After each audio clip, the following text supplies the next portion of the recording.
momento! Tá tudo bem aí, Matheus? Tudo ótimo, maravilhosamente bem. Chegamos, galera, chegamos.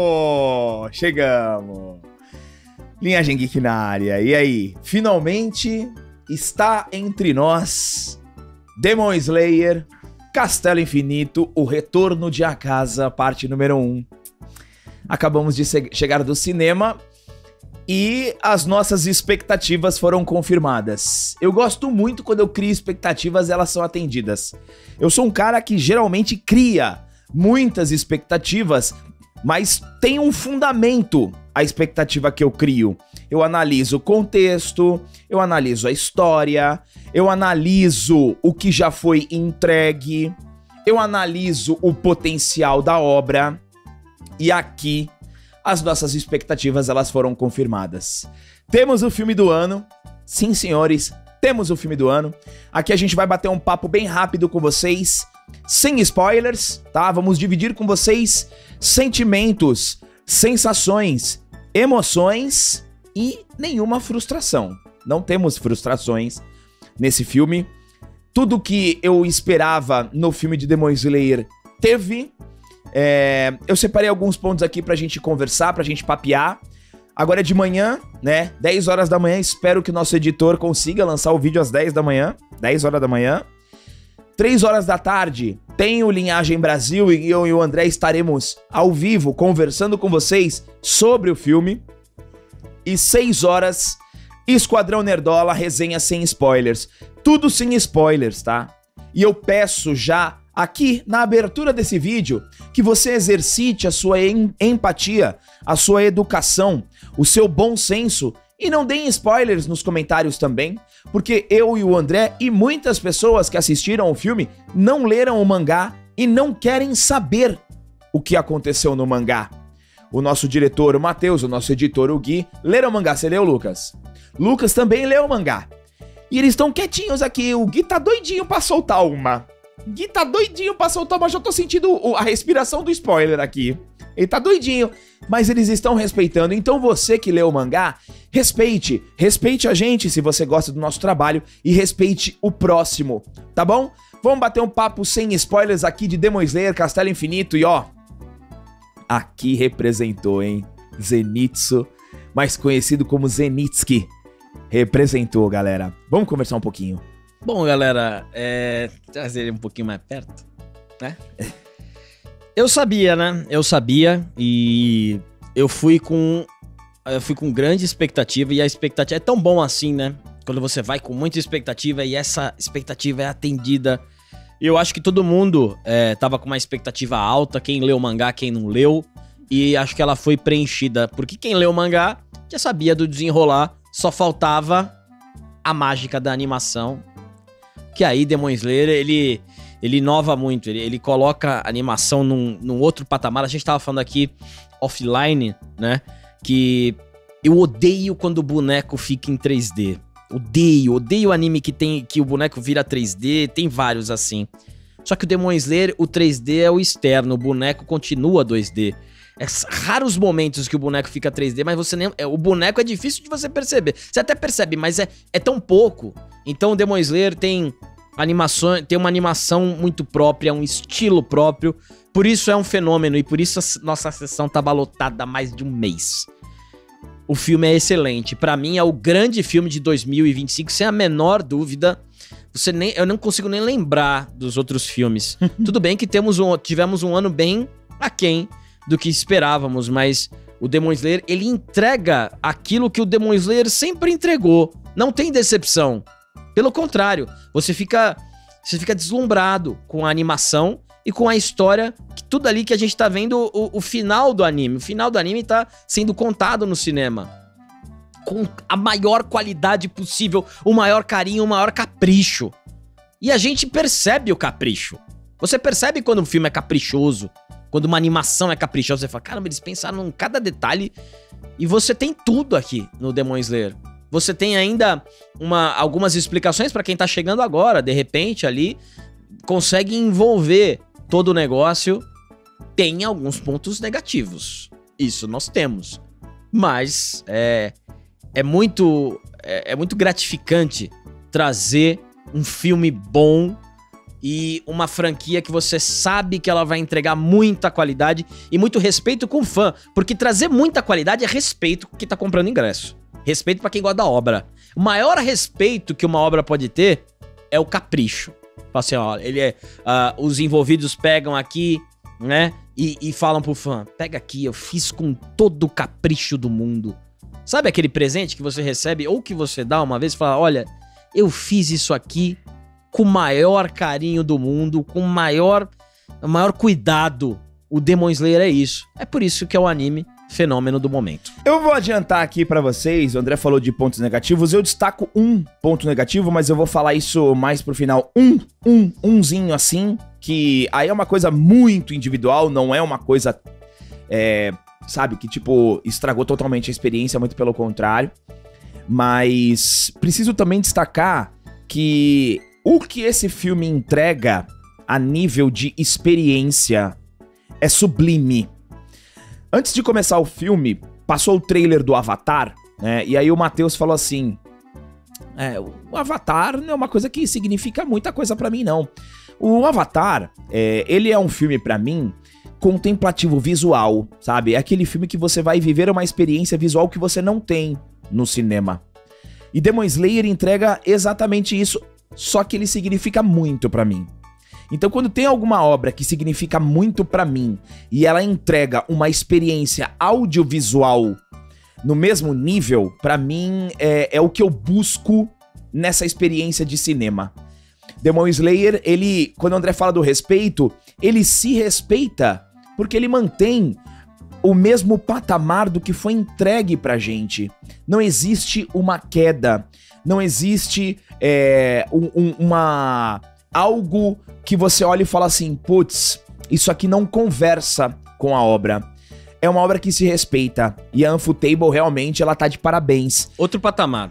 Outro patamar. Já destacando aqui, né, o primeiro ponto, óbvio, animação em altíssimo nível, tá? É um nível, é uma animação que, se você, mesmo que você, e aí eu falo pra você, mesmo que você não goste de Demon Slayer, tá? Você é da turma que não gosta de Demon Slayer, você precisa ir no cinema pra conseguir ver um nível de animação que não existe. E aí eu vou falar pela experiência que eu vejo nos animes recentes, tá? Eu já vi algumas lutas de solo leveling. Eu estou acompanhando o Kaiju número 8, no qual eu tô gostando bastante de Kaiju número 8. Eu sempre gostei muito mais de shonen. Eu vi alguns episódios de Gachakuta e nada se aproxima desse nível de entrega de movimentação e de animação dos personagens. Então, mesmo que você não goste de Demon Slayer, mas você gosta de anime, você é um otaku, você precisa ir assistir o Demon Slayer. Então, o primeiro ponto, né, esse capricho, os combates extremamente coreografados, o nível de coreografia de todas as tretas, né? Porque justamente o filme te entrega isso através dos posters. Você tem a luta do Zenitsu contra o Kaigaku, você tem a luta da Shinobu contra o Douma e você tem o Tomioka e o Tanjiro contra o Akaza. E são exatamente essas 3 lutas que norteiam o primeiro episódio. Então esses pontos, né, de todos os elementos gráficos, visuais, porque o Zenitsu trabalha com o trovão, então ele luta contra o Kaigaku, que tem o seu elemento, e aqui a gente não vai usar spoilers, mas visualmente a manifestação dos elementos é muito linda. E aí você tem o Tanjiro e o Tomioka dividindo os elementos, fogo, água, fogo, com a Akaza, que é agressivaço. Cara, quando a Akaza aparece e o Tanjiro olha pro Akaza, cara, arrepia na hora, brother. E ele dá-lhe um berro, Akaza! Isso daí era o que a gente tava esperando. Isso era o que a gente estava esperando. Então, um outro ponto que eu considero muito bom, que aí a gente também entra na questão gráfica, é a ambientação do Castelo Infinito. Essa parte de labirinto que o castelo te proporciona visualmente, esse jogo, essa mudança que toda hora muda de... Eles mudam, né, a dimensão do local e você não entende muito bem porque ele é meio disforme, o castelo, né, tem torres, aí você explode, você cai numa outra casa e a Shinobu, ela luta contra o Doma em um lugar diferente.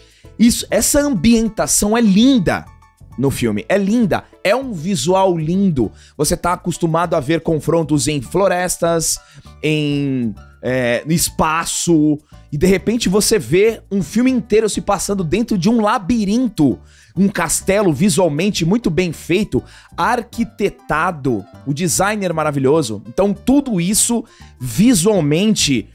pra você que gosta de anime, você precisa assistir, tá? A ambientação é fantástica, né? A ambientação, você tem... A gente falou da animação, mas a ambientação, ela traz ela traz aquele momento tenso, ela te coloca... Isso, o Demon Slayer, ele é hábil em fazer. O Demon Slayer sabe criar o momento. O Gabriel falou do momento que o Tanjiro encontra com a casa. O anime sabe criar o momento. Ele sabe criar o momento do desenvolvimento, sabe criar a tensão, sabe criar o momento da luta. O anime, ele sabe fazer isso. E a animação, ela é difícil, meu. Eu tô pensando em muita coisa ainda do filme. Mas a animação, ela contempla tudo isso. Para alguns, ela pode ser o principal. Para outros, ela complementa o que tá acontecendo de forma mais absoluta possível, pra mim. Você tá naquela tensão, tá todo mundo no território do Muzan, você não sabe quais são quem não leu o mangá, obviamente, né? Quais são os desafios, quem será o Lua Superior. Quando ele aparece, o anime dá todo o tom, ele te projeta ali naquela tensão, e depois na luta você tem isso perfeitamente. E na parte dos flashbacks você também tem o tom ali da história, você tem o tom da alegria, o tom da tristeza. O anime manipula muito bem os sentimentos do Demon Slayer. Pra mim, é por isso que o Demon Slayer é um grande sucesso. Ele traz a emoção pras pessoas de uma maneira fácil e de uma maneira bem imperceptível. Ele vai mudando ali como se fosse um dial. Ele vai mudando ali, ele te coloca na tensão, ele volta, ele te deixa calmo. Ele tem algumas piadinhas que funcionam, olha que interessante. As piadinhas funcionam bem poucas, mas elas funcionam no momento de respiro, porque tá todo mundo tenso. A gente tá num momento muito tenso, então... A animação, ela sublinha muito bem isso aí. Junto com o André, a gente traz então essa carga emocional que o flashback trabalha muito bem. Os confrontos, os 3 confrontos que nós temos, existe um envolvimento prévio. Então assim, a Shinobu com o Doma, o Zenitsu com o Kaigaku e o Tanjiro e o Tomioka com a casa. Então existe motivação para que haja esse enfrentamento. Sim. Então você tem aí esse apelo emocional que Demon Slayer trabalha muito bem. O flashback serve pra te estruturar, pra dar mais base. É o desenvolvimento. Pra dar mais base pro que vai acontecer com determinados personagens. Isso daí já é um clássico também. Cavaleiros do Zodíaco já tinha flashback. Sim. Então o flashback... O anime sabe usar muito bem flashbacks. O flashback te dá a esperança de um ataque, o flashback te ilude com relação a uma estratégia que você preparou. Então, o Demon Slayer trabalha muito bem com os flashbacks, e aí, às vezes, na maioria dos flashbacks, você tem aí os personagens com cargas emocionais de perda, de ensinamentos, de frustrações, de conquistas, de boas lembranças. Então, tudo isso, ele serve pra mexer com o teu sentimento. Então, você tá no meio da luta, vem um flashback, você dá uma respirada pra você entender o passo, o movimento que o personagem vai fazer no próximo ato. Então, a carga emocional também te leva, você tem 3 grandes confrontos em 2 horas e meia de filme. Teve uma hora ali que eu olhei pro relógio e falei, cara, ainda tem mais 1 hora de filme, meu Deus, frenético. É muito frenético o que acontece. E pra mim você tem um ponto negativo aí no flashback, né? Quem não tá acostumado com o ritmo de Demon Slayer pode estranhar, mas esse é o ritmo de Demon Slayer. Só que existe um pouquinho de excesso, na minha opinião, de flashback, que você tá no meio da luta e você fala, pô, eu quero ver a luta. Concordo. Né? Mas isso também é proposital. O Demon Slayer tem muito isso. né? Você vai desenvolvendo os personagens a partir da luta. Isso é uma marca, não só de Demon Slayer, mas como vários animes, né? Você tem vários, então você tem, na minha opinião, um problema de muito flashback. Eu atribuo isso a várias questões. As pessoas que estão iniciantes no anime, que aí você contextualiza, a quem esqueceu, pra você lembrar, e esse é o estilo do Demon Slayer, mas pra mim passou, pra mim foi um pouco demais os flashbacks, mas né, é apenas um pouquinho de que eu queria ver, que assim, quando o negócio tá, acho que é proposital isso, né? Pra te causar essa emoção de caramba, meu, pra você ficar mais ansioso pro desenrolar da luta, mas isso pra mim foi um pouco demais. Eu concordo muito, e isso é o que impacta no ritmo do filme. Sim. O flashback, ele é um elemento narrativo importante, mas eu vou colocar aqui, em 2 momentos, os flashbacks, eles me incomodaram, não pelo flashback, mas pelo tempo de duração do flashback. Sim. Tá? Pelo tempo de duração. Não foram todos os flashbacks que me incomodaram, tá? Não todos. Mas tiveram 2 flashbacks especificamente que me incomodaram pelo tempo de duração desse flashback. Mas tirando isso, tá tudo lindo, tá? As lutas são muito boas, os golpes são bem legais, os plot twists que a gente tem são interessantes, e temos que falar, obviamente, de trilha sonora. Trilha sonora marcante, pra cada confronto você tinha uma trilha sonora... Até arrepia quando eu falo da trilha. E eu tava me segurando porque eu treino escutando YouTube, né? Eu seleciono uma playlist e vou treinando ouvindo. E eu treinei a semana inteira ouvindo Demon Slayer. E aí apareceu pra mim a trilha do Castelo Infinito, que ela já tá disponível inteira no YouTube. Pulei. Falei, não vou ouvir, eu quero ser impactado ali no cinema e depois sim, já tem a trilha toda. Se você procurar no YouTube, já tem a trilha completinha num único vídeo, completinho. Gostei muito da trilha sonora do Zenitsu, né? E gostei também da trilha sonora da luta do Akaza contra o Tanjiro. Eles usam elementos, fazem resgates da trilha sonora da luta contra o Rengoku. Eles usam alguns elementos, mas eles renovam essa trilha sonora. Então eles sabem usar muito bem com orquestra, com elementos mais modernos. Então é um outro ponto positivo, tá? Lutas lindas, desfechos muito interessantes, impactantes, mexem com você. Eu não chorei. Também não. Muitas pessoas que estavam conosco choraram. Mas eu não vou julgar quem chorou, tá? Eu não chorei, mesmo porque a maioria das pessoas que choraram, falaram pra mim que choraram num determinado momento, que aí eu vou falar mais com spoilers, mas nessa hora eu não ia chorar mesmo, né? Não ia chorar mesmo, só olhar aqui. Mas ok, beleza, tá valendo, tá? Também não chorei, não passei perto, mas assim, é muito interessante. Demon Slayer é muito intenso. Isso que é bom, isso que fez o anime ser o que ele é. As lutas, galera, as lutas são muito cinema. Novamente, o Demon Slayer, ele sabe criar um momento, ele sabe o que você quer ver, sabe o que o fã quer ver, sabe como, surpreende, triplica a qualidade e fala, ó, tá aqui, ó.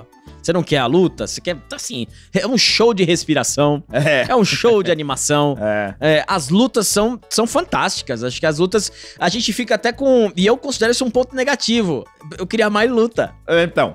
Você tem um monte de luta, mas eu queria mais luta. Então, aí que tá a questão do excesso de tempo no flashback. Sim. Se você tira mais do flashback e joga mais pro presente, mais pras lutas, principalmente... Eu não vou falar esse principalmente, que às vezes pode impactar e pode ser considerado um spoiler. Mas se você tira, né, tipo 2, 3 minutos de 2 flashbacks especificamente e joga... pra 2 lutas especificamente, ok, ia ser classe A. Aí talvez seja um pouquinho de excesso, que aí eu vou pontuar como um ponto negativo, mas num contexto geral, galera, é o filme do ano. Sem dúvida. É emocionante, sabe? Demon Slayer se consolida como o anime de uma geração. Eu posso dizer aqui com toda certeza, e aí já não é apenas uma opinião. Aqui é um fato. o Demon Slayer ele se consolida como o anime desta geração. Muito por quê? Por causa dos resultados em bilheteria, em números. Então, Demon Slayer, ele é o anime desta geração. Você pode gostar do Solo Leveling, do Gachakuta, do Togepino, fique à vontade. Mas é inquestionável que Demon Slayer, ele é o anime dessa geração. Assim como Cavaleiros foi o anime da década de 90, Naruto foi o anime dos anos 2000, Demon Slayer, ele é o anime dos anos 2020. Isso é um fato e você precisa aceitar. Não adianta. Vai ser difícil, hein? E ainda temos mais 2 filmes. O sucesso tende a aumentar. A expectativa tende a aumentar. A bilheteria tende a aumentar. E o interesse também. Eu acho que o Demon Slayer, ele caminha pro bilhão. No último filme, no próximo. Mas é o grande sucesso. Não tem como você ignorar isso. Por isso também, eu acho que a indicação tá muito próxima. Porque o Oscar também tá focado em trazer mais gente pra assistir. Por conta de uma crise de popularidade. E você trazer um anime popular, fenômeno, pra premiação pela primeira vez, você aumenta as possibilidades de torcida e audiência. Então, por todos esses fatores. E outra, absolutamente merecido. Não tem uma animação esse ano que passa perto do capricho de Demon Slayer. A gente viu o trailer do Ninzatu. É uma animação bem comum, bem comum. Demon Slayer, ele tem uma animação extremamente caprichada. E é isso que eu acho que merece a indicação. Já merecia no Mugen Train, mas agora se consolida como grande fenômeno, grande qualidade, o filme de 2025. Minha nota pra Demon Slayer é 9,5. E a tua, André? Eu vou dar nota 9. Nota 9, vou pedir pro Gui colocar o selo de aprovação. Recomendo fortemente que você viva isso. Eu sempre soube. Que você aproveite Demon Slayer, curta, se divirta, sinta na pele o alto nível de uma obra audiovisual japonesa. Parabéns, Ufotable, parabéns, Koyoharu, vocês são incríveis. Hoje, às 15 horas, a gente vai bater um papo com vocês no Linhagem Brasil. E às 18 horas, vamos conversar também com vocês, Gig e Carlão, no Esquadrão Nerdola. Tudo beleza? Vamos pra cima. Obrigado a todos vocês que chegaram até aqui. Deem um triplo C, se inscrevam no canal e até o próximo vídeo.